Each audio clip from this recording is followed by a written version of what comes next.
Okay, so if you're a golf fan, you already know the Ryder Cup this past weekend was pretty wild. And if you're not a golf fan, you're still going to want to see this anyways. Europe beat the US, which is satisfying enough. But this year's Ryder Cup didn't feel like a golf tournament. It felt more like a WWE event. Golf is supposed to be about professionalism and sportsmanship. Instead, what we saw looked like a mirror of Trump's America. Loud, hostile, and crossing every line. You don't need to know a single rule of golf to see what was wrong here. And I have a few clips to show you, including a Canadian TikTok creator who nailed the assessment better than anyone. We also get into a few more soybean farmers, finally realizing that maybe their vote wasn't the smartest move. Looking from the outside, we're not shocked. But do we have any sympathy? Probably not. Before we jump in, today's backdrop comes from Peter, who sent this awesome sunset photo from Linkletter Provincial Park in Prince Edward Island. Thank you for sending this one in, Peter. Before we dive in, if you're not subscribed yet, hit the subscribe button if you find value in what I'm doing here. We're aiming for 80,000 next. I'm not going to jump straight to 100,000 yet. I'm just going to take it one step at a time. All right, let's get into the first video. Can you say American exceptionalism? Ryder Cup 2025. Walking with Rory McIlroy amid the shower of F-bombs and abuse as Bethpage crowd crosses the line. American exceptionalism. They're not so exceptional. They're the last to know. Europe knows, Canada knows, Mexico knows. This right here is what actually caught my attention on this video. Europe knows, Canada knows, Mexico, Australia, New Zealand, South Korea, pretty much the whole world knows. Yet, somehow, a huge part of the United States still doesn't seem to get it, and they still believe that they're the greatest country in the world. In my last video on flagjacking, someone left a comment that stuck with me. They said, US citizens are so proud of their flag when they're at home, but the moment they travel abroad, they hide it and pretend to be Canadian. So if you're the greatest country in the world, why do you have to hide yourself when you're traveling? Just think about that. The world knows. The United States is no longer exceptional. They're certainly getting their asses kicked at the Ryder Cup in golf. The crowds, is it any wonder? It's a Trump golf course, Bethpage. It's a Trump golf course in New York. Trump was there on the opening day. And Trump has a lot to do with this.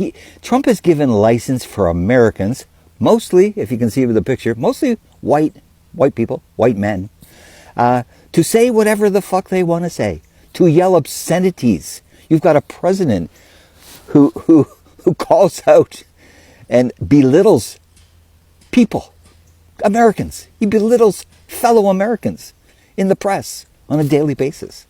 And so, is it any wonder that American crowds are going to cross the line and belittle people, yell obscenities at them all day long? No, it's not. It's not a shock.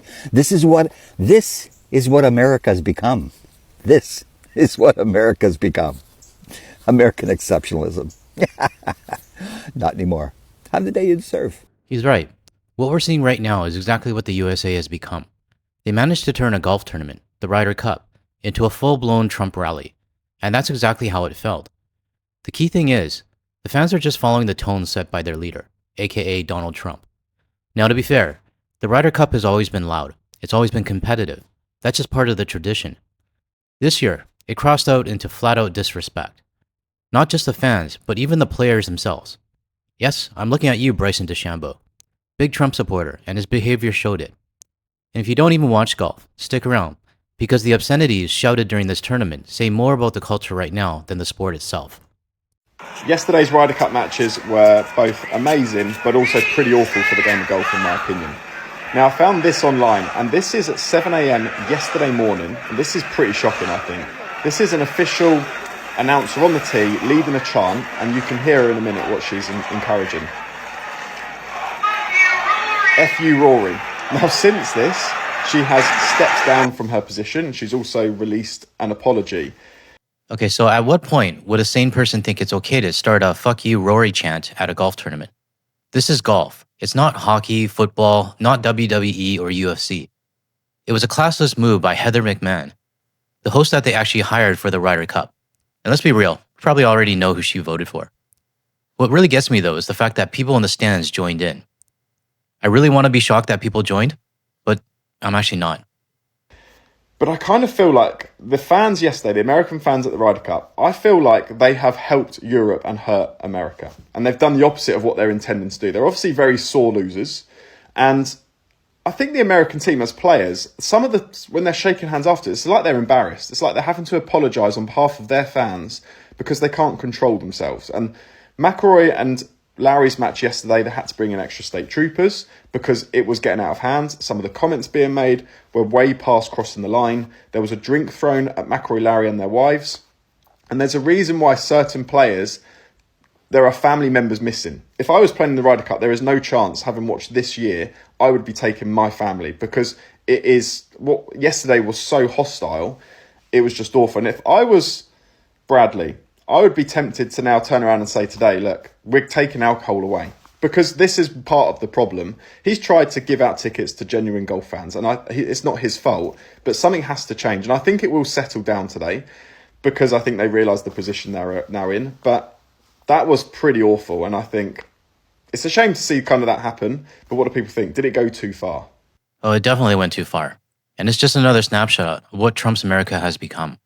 The US has turned into a place that is hateful, disrespectful, and flat out racist. And now it's spilling into a game that's supposed to be built on respect and professionalism. If I was from Europe, I'd be pissed at the way the US citizens treated their players. And I'm sure this is already making headlines over there. So if you're watching from Europe, drop a comment. What do you think about how the US crowd treated your players? Now, sticking with the theme of US exceptionalism, I've got more reports coming in about soybean farmers continuing to struggle. But here's the part you're going to want to pay attention to. Watch closely who they're blaming for the problems that they're currently facing. This is awful discouraging. I had that for 50 years.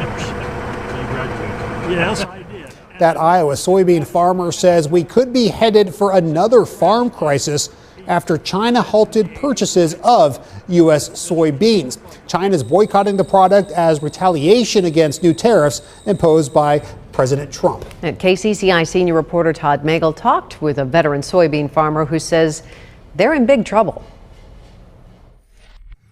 It's just about time to harvest the soybeans here in Osceola, but the problem now is finding a place to sell those beans. Warren Bachman has been growing corn and soybeans just west of Osceola for 64 years. China bought 60% of the soybeans that Iowa exported. He says China's decision to stop buying U.S. soybeans is catastrophic. This is awful discouraging. You know, we do our very best to grow a good crop to feed the world, and then we can't hardly give it away. Now this guy, you might actually be surprised who he blames for this mess. It caught me off guard, to be honest. Bachman blames President Trump for the soybean crisis, even though he voted for him. He says new tariffs are forcing China to buy soybeans from Argentina and Brazil.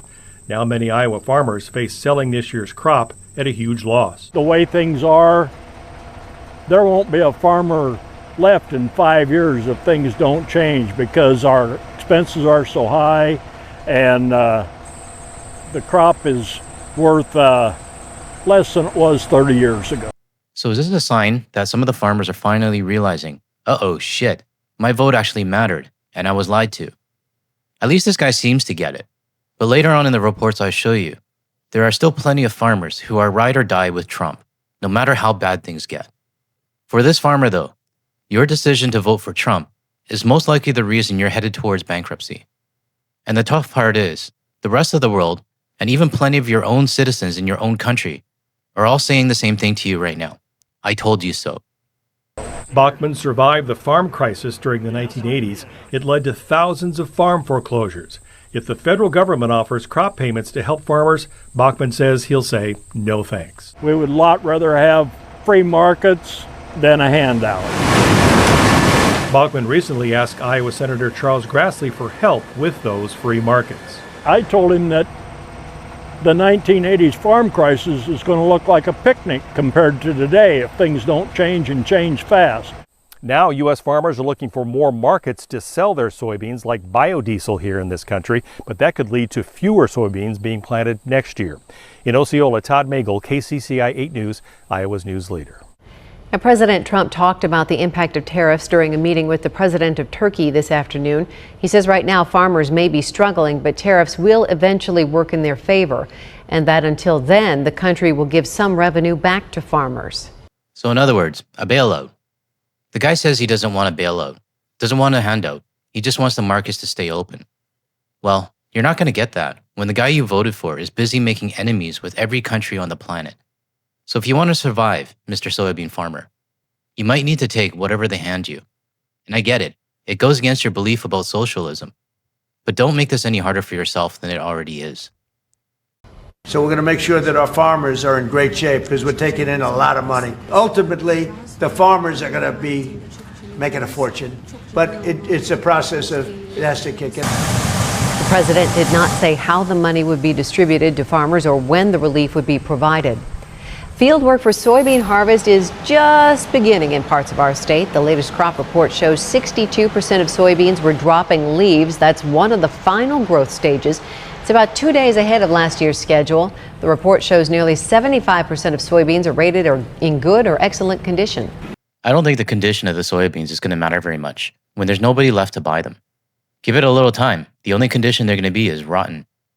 Now this next report is from a ride or die Trumper, and you're going to want to hear who he blames for all of this. Well, tonight we are highlighting the voices of local farmers, grocers, your elected leaders, and financial experts. We start on a farm in Platte County where the USDA secretary met with local farmers. And KSHP 41's Ryan Gamboa was also there. He amplifies their voice and their growing concerns about soybeans. USDA Secretary Brooke Rollins visited Kansas City on Thursday, and a major point of emphasis was cost of production and international trade.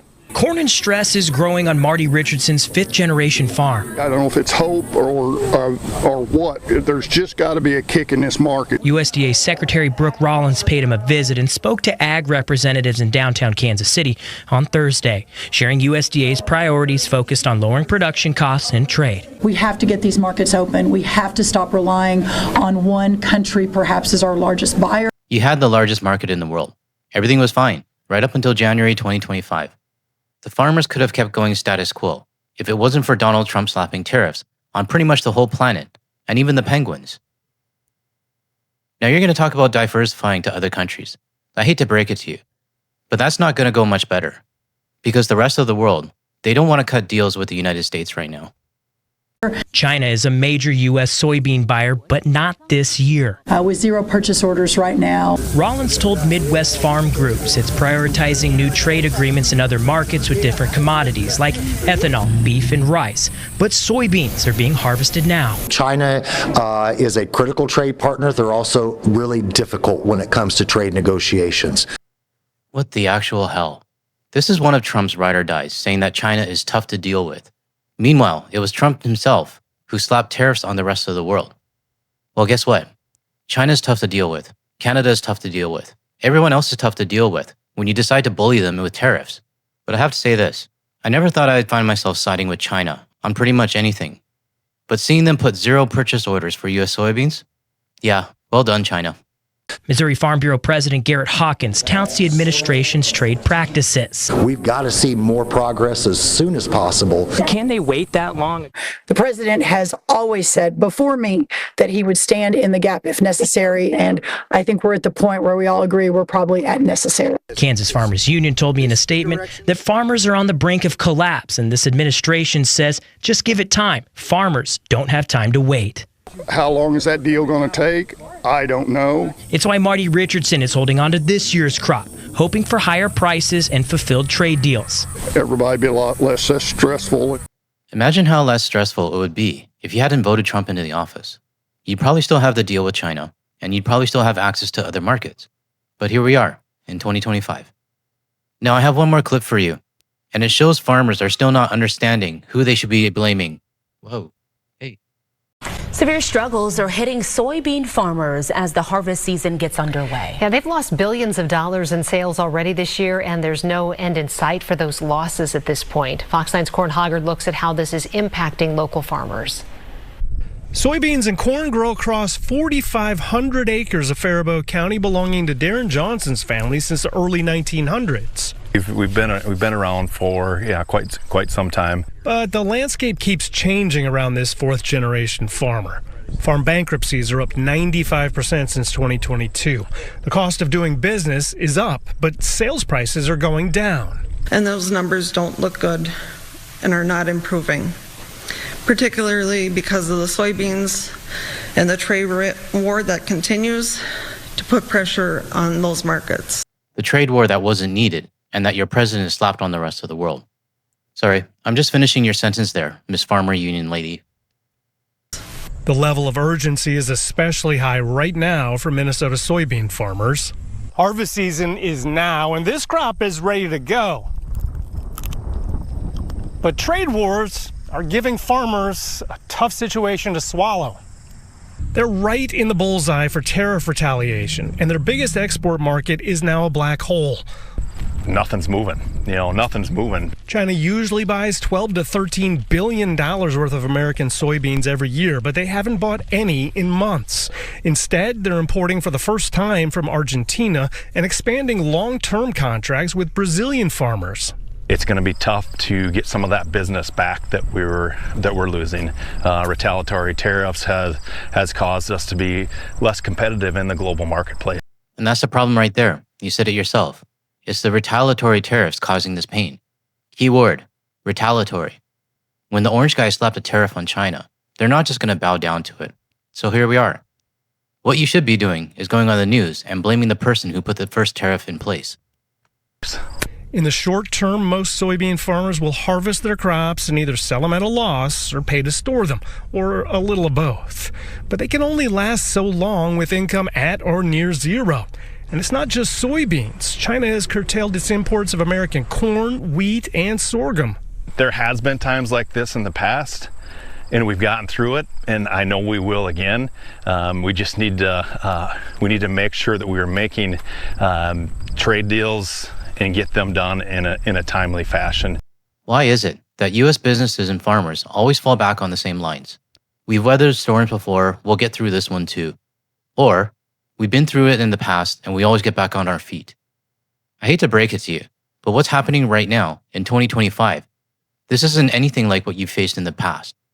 The U.S. has never been in a situation where the entire world wants absolutely nothing to do with them, whether it's tourism, product, or trade. I get it. Maybe they're saying those lines to give you some hopium, that things will eventually bounce back, and there is a little bit of hope. But looking at the facts, countries and international citizens are moving on, while you're still clinging to the idea that this is just another storm to ride out. I hate to say it, but this is something the U.S. has never experienced before. The first Trump administration gave farmers a $28 billion bailout after a 2018 trade war, but some analysts say China was better prepared this time, so this battle could rearrange the global trade map.